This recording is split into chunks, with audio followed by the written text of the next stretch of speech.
సంక్షేమ ఫలాలన్నీ తీసుకుంటున్న వాళ్ళు మటుకు మాట్లాడతారు, తీసుకొని వాళ్ళు మటుకు ఖచ్చితంగా నిక్కచ్చిగా మాట్లాడుతున్నారు. పలు సంస్థలు చేస్తున్న ప్రైవేట్ వీడియోల్లో అవన్నీ మనకు బయటకు వస్తున్నాయి. కాబట్టి మాట్లాడటం లేదు అనేది కాదు. ఇప్పుడు ఉద్యోగస్తులు, ఎందుకంటే ఉద్యోగస్తులు మాట్లాడుతున్నారు, ఉద్యోగ సంఘ నాయకులు మాట్లాడతారు. మీరు అది గమనించాలి. ఉద్యోగస్తులు చాలా క్లారిటీగా మాట్లాడుతున్నారు, ఉపాధ్యాయులు ఇంకా పచ్చిగా మాట్లాడుతున్నారు. ఇక్కడే వచ్చిన అయోమయం. ఇదివరకు దుగ్గరాజు గారు చెప్పింది అదే. ఇదివరకు ఉద్యోగ సంఘాల నేతలను మేనేజ్ చేస్తే ఉద్యోగులు ఎవరు ఉద్యమాలు చేయలే. అసలు అప్పుడు ఇందులో ఏమున్నాయని ఏ యాజిటేషన్ జరగల. ఇప్పుడు వచ్చేటప్పటికి యాజిటేషన్ సీరియస్ గా జరుగుతున్నాయి. ఉద్యోగ సంఘ నేతలు మాట్లాడతలేదు, నాయకులు వీళ్ళు మాట్లాడుతున్నారు. ఉద్యోగులు తేడా కంప్లీట్ డిఫరెంట్ ఉంది.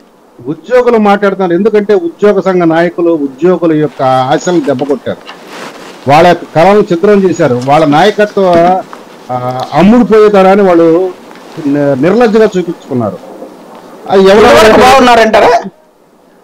ఇదివరకు ఇదే పద్ధతి ఉండేది. కాకపోతే ఏంటంటే కొంత దుగ్గరాజు గారు చెప్పినట్టుగా మరుగుండేది.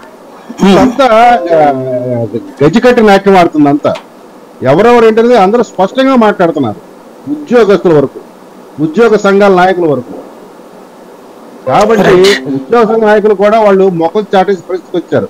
వాళ్ళు ఉద్యోగుల నుంచి, ముఖ్యంగా టీచర్ సంఘాల గురించి గమనించారో లేదో, చాలా తీవ్రంగా వ్యతిరేకించారు వాళ్ళ నాయకులు. అందుకనే వాళ్ళని ఎన్నికల నుంచి తొలగించడానికి ప్రయత్నం జరుగుతుంది. అది వేరే విషయం అనుకోండి. కానీ ఇక్కడ చెప్పాల్సింది ఏంటంటే 1,000 రూపాయలే కదా, నువ్వు లక్షల కోట్లు తీసుకొస్తానంటున్నావు, ద్వారా ఇస్తానంటున్నావు. సామాన్య ప్రజలకైతే నువ్వు 1,000 అయితే ఈ పాటికి ఇచ్చి ఉండేవాళ్ళేమో. ఏకంగా డిమాండ్ చాలా పెద్దది ఉంది. 26,000 నుంచి ఇప్పుడు మీరు చెప్పినట్టు 18 దాకా వచ్చారు. వాళ్ళు అడిగింది అయితే 26,000 అనమాట. అలాగే సార్, వాళ్ళు ఏంటంటే కోరేటప్పుడు పెద్ద కోరిక కోరతారు, చిన్న కోరిక తృప్తి పడతారు ఉద్యోగస్తులు. నేను ఇదిగో 1,000 రూపాయలు ఇస్తానా, నీకు 1,000 రూపాయలు ఇస్తానా అని ప్రభుత్వం కరాఖండిగా చెప్తే వీళ్ళు మాట్లాడే పరిస్థితి లేదు.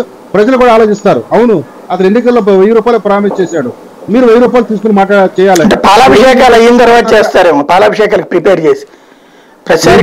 కూడా అంతే కదా.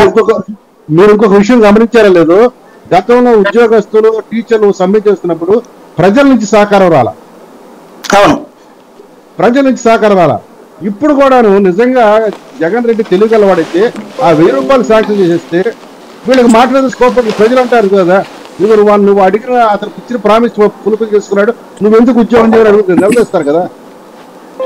రైట్, చిన్న జిమ్మిక్ ఉంటుంది అనుకుంటా వీళ్ళు. అలాగే కొన్ని రోజులు యాజిటేషన్ చేయించి ఆ తర్వాత వీళ్ళు ఇచ్చాక క్షీరాభిషేకం చేయాలి. మొన్న దానికి కూడా గ్యారంటీ పెన్షన్ స్కీమ్ జీపీఎస్ కూడా అభిషేకం చేయించారు కదా. ఎవరు నాయకులు చేశారు? అదే కదా, ఆగినట్టున్నారు. కాదు సాయి గారు, ఇక్కడే జగన్ రెడ్డి బోర్ల